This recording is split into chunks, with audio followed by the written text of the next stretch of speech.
Before we're finished tonight, you each have a chance to make a final closing statement. A separate random draw determined the order in which these would be delivered. We'll begin with Mr. Allen Way.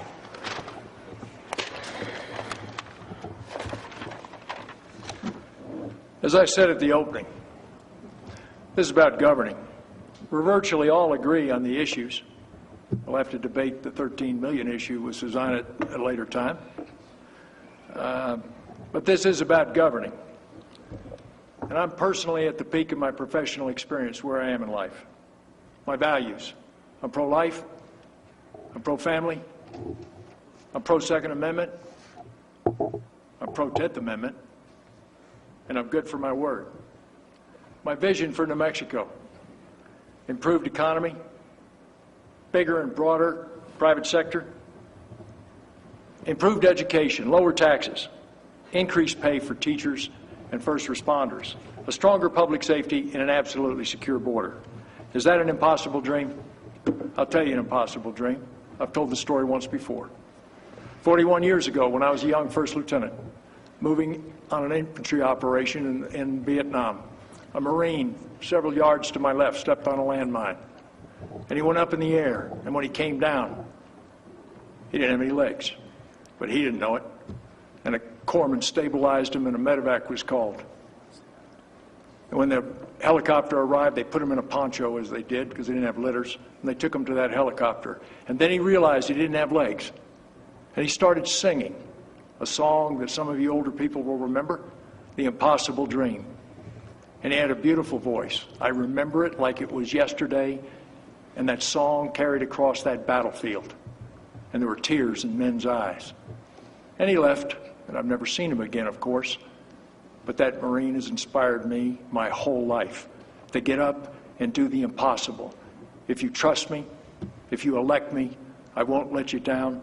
I'll be the best governor I can be for you, for New Mexico, to fix things. I respectfully ask for your vote, and I'm grateful for your prayers. Thank you. As your governor, we are facing some very critical issues. And as your governor, I will bring bold change.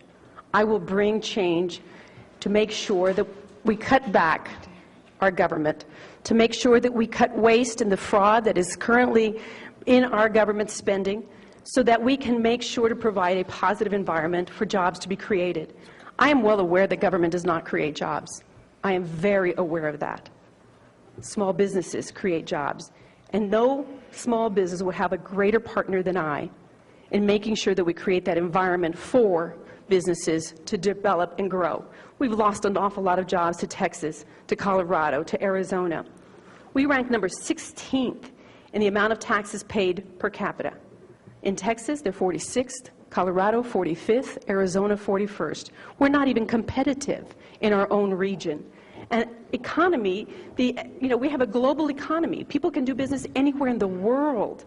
We must make New Mexico more attractive, and we have to phase out those job-killing taxes. I have a detailed economic recovery plan on my website, and I invite you to go to my website and study that plan. It's important that we take back our state.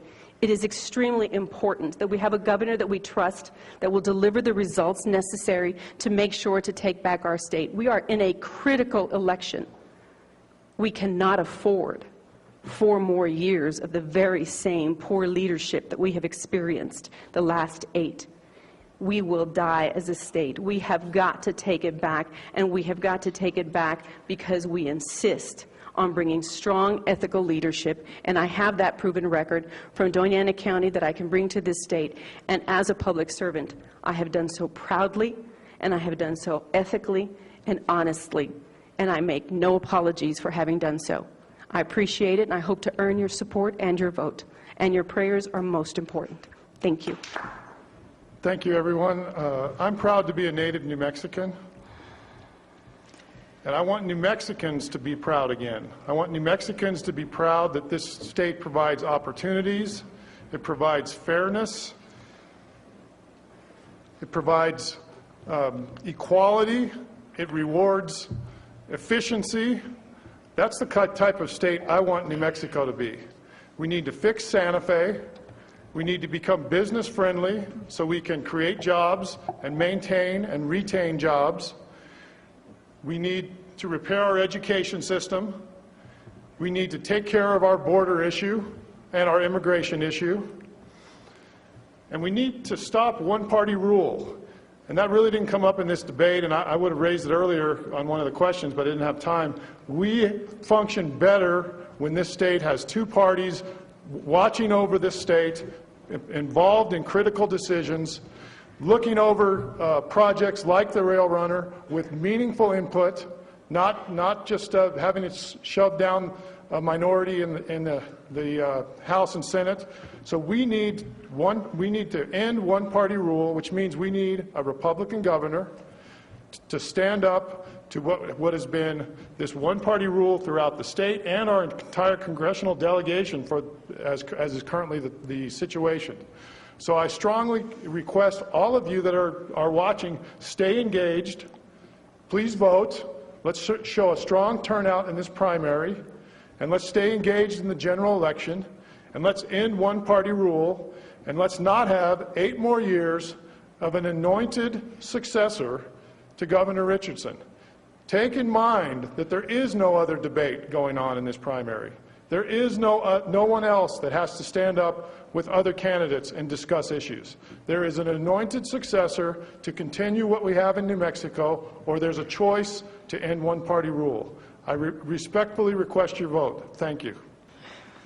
You know, how many of you out there tonight watching on television are the kind of people that sit in front of your television when you're watching Fox and shout at it when something gets you angry?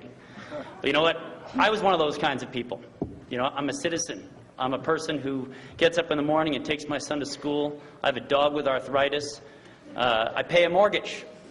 And I was one of those people who shouted at the television every time something was going on that I disagreed with. We are all extremely motivated in this country today and in this state today because of many of the terrible things that are going on in this country and in this state. You know, I took a pledge early on in this campaign to focus on the issues that matter to the people of New Mexico, to focus on fixing public education, to focus on reducing the size of government. And these are the issues that matter. This campaign has gotten silly, crazy silly. But you know what? These issues still matter to the people of this state. You know, we want to take care of our children. We want to make sure they get a great education. We want to have a job. We want to be able to put food on our table, and we want to be able to protect our families. These are simple things that are important to Republicans and to Democrats, and these are the things that are important to me. I am a firm believer that the best kind of person to lead this state is someone not from government. We have seen what career politics does to our state. We've seen it, and it is mind-numbing. The condition that we're in, the state of our budget. You know, this race is about choices. It's about choosing between career politics and independent citizen government and citizen leadership. It's about choosing issues or choosing garbage. You know, there is so much at stake here, and we need to look at people who are prepared to fight for what's important. You know, Ronald Reagan said that much is asked of those who are chosen to lead, but much, much more is asked of those who are doing the choosing. We've got real choices to make, and I ask you today to join me. Join me, and let's take back our state. Join me and join this fight. Thank you.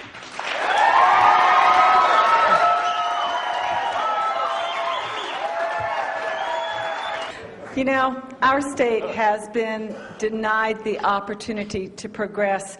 Some days I'm not even sure it's the 20th century, but in the last 40 years, we have been trapped in a system of not only government, but politics that has denied us opportunity after opportunity. I moved here in 1963 because this was the state of potential.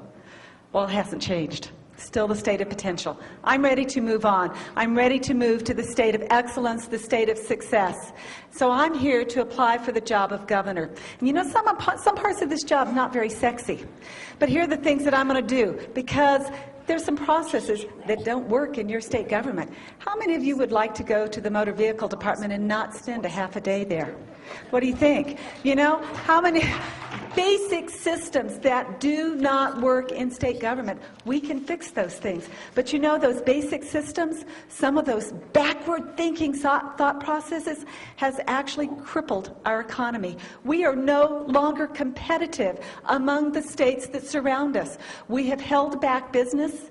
We make it so expensive to do business that business is leaving the state. Currently, we are